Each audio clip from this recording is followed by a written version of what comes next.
ఇస్తాడు. వెళ్ళి ఇవ్వాలి. వెళ్ళాడు. వెళ్ళి ఏం చేస్తున్నాడు? ఆ గొర్రెలు ఎవరయ్యో, ఆ మందలు ఎవరయ్యో, అక్కడ పరిస్థితి ఏంటో, ఎటు తిరిగి వచ్చినాను మన బిడ్డలే కదా, నా మేనమామ మందే కదా, కాపరేమో నా మేనమామ కూతురే కదా అని చెప్పండి. ఇక రాయి తీసి మరి గొర్రెలకు ఏం చేస్తున్నాడు చెప్పండి? నీళ్లు పోస్తున్నాడు. చదువమ్మా. యాకోబు రాహేలును ముద్దు పెట్టుకుని ఎలుగెత్తి ఏడ్చాను. కల్చరల్గా ఏమంటారు దాన్ని? కల్చరల్గా అంటే సాంప్రదాయ ప్రకారముగా. హల్లెలూయా. కొన్ని చోట్ల ఇట్లా దండం పెడతాం మనం, అయితే కొన్ని చోట్ల షేక్ హ్యాండ్ ఇస్తారు, కొన్ని చోట్ల కొంచెం థ్యాంక్ యూ, హల్లెలూయా. రకరకాల సాంప్రదాయాలు ఉన్నాయి ఏమండి. ఇప్పుడు మా పిల్లలు వచ్చారనుకోండి, ఎక్కడైనా మన దగ్గర తీసుకున్నానా బాగున్నావా అమ్మా అంటాంగా, కూతురు రావడంలోనే. దేవునికి స్తోత్రం. మరి ముద్దు పెట్టుకునంట ఎలుగెత్తి ఏడ్చాడంట. దేవునికి స్తోత్రం. నేను అనుకోవడం ఒక కైండ్ ఆఫ్ ముందే జరిగి ఉంటే ఎవరు నువ్వు అనేదే. నేను అనుకోవటం ఇదంతా జరిగినాక ఆవిడని ఆశ్చర్యపరిచినాక ఎవరి అబ్బాయి ఇంత మేలు చేస్తున్నాడు అనుకున్న తరువాత చెప్పుంటాడు విషయాన్ని, నేను పలానా అని. స్తోత్రం. యాకోబుకు తెలుసు, కానీ రాహేలుకు తెలియదు. ఎట్లా చెప్పండి వాడేనమ్మ గారు? వాళ్ళు చెప్పారుగా, వీళ్ళు వింటలేదమ్మా అసలు. వాళ్ళు చెప్పారుగా, అదిగో నువ్వు అడుగుతున్నావే లాభానని, అదిగో వాళ్ళ అమ్మాయే తోలుకొచ్చేది. స్తోత్రం.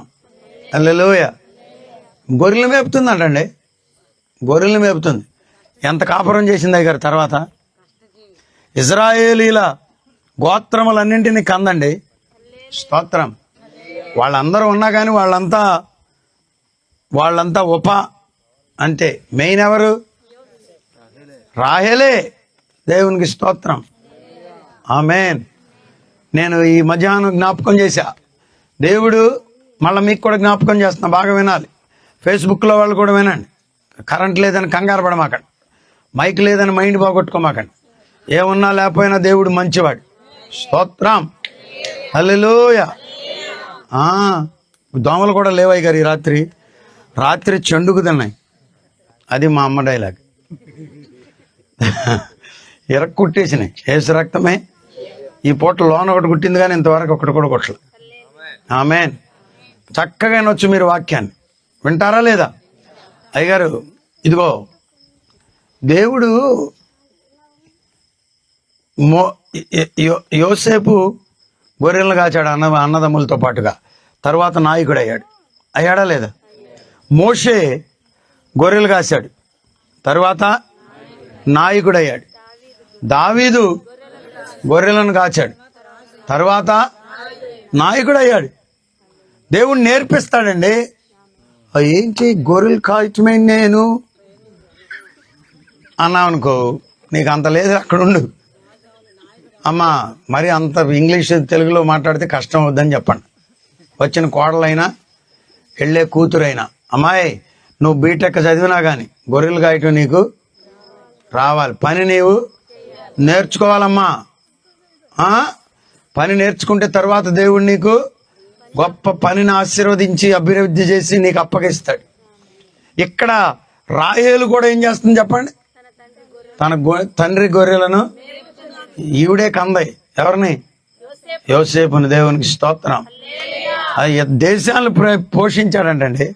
ఒక దేశాన్ని కాదు, ఇతర దేశస్తులు కూడా వచ్చి యోసేపు దగ్గర ఆహారాన్ని పట్టుకుపోయారు.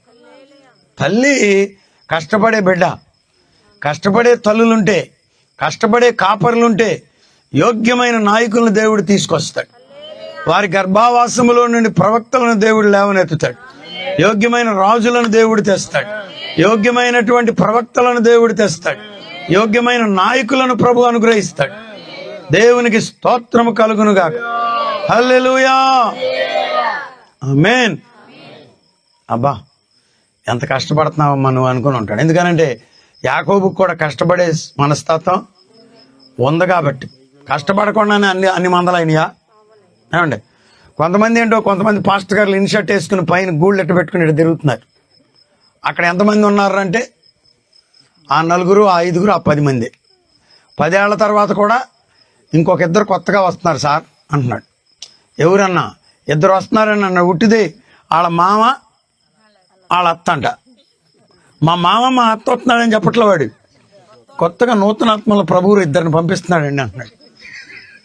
యేసు రక్తమే.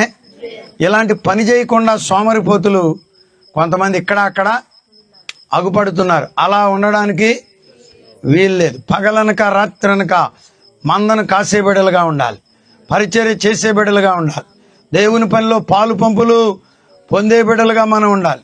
దేవునికి స్తోత్రము కలుగునుగాక.